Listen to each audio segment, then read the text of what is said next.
I challenge President Museveni. I want him to issue a statement calling for Bobi Wine for a meeting. It's healthy. He's a father.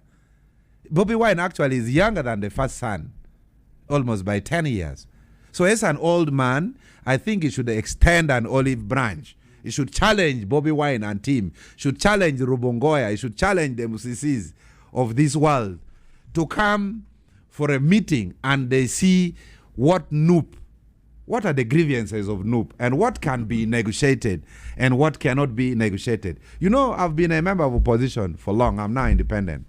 I'm one of the hardcore opposition politicians that have remained alive without physical injuries in my face.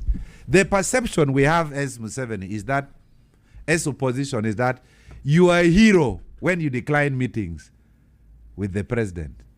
You are taken as a hero. I call upon my brothers and sisters in NUP to tone down on the extremism.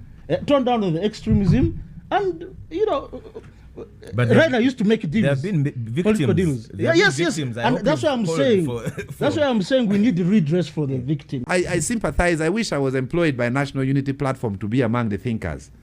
Because the problem they're trying to solve started in 1894 when the British Protectorate was being created. Okay. It extended into 1950s in the UPC Kabaka Yeka alliance. It extended into formation of UNC, and then eventually it came to the Democratic Party.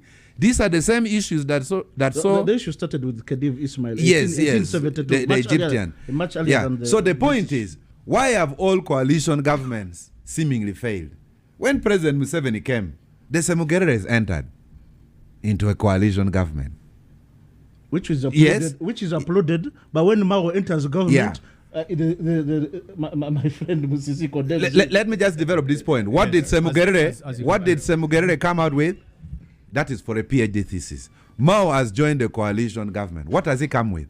For us as Acholi, we expected to hear Gulu International Airport is going to be upgraded to take direct flights to London.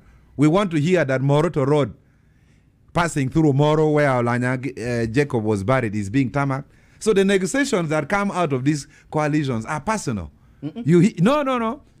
As Acholi, ask me, what are we benefiting from Mao being the Minister of Justice and Constitutional Affairs? Not lead vehicles.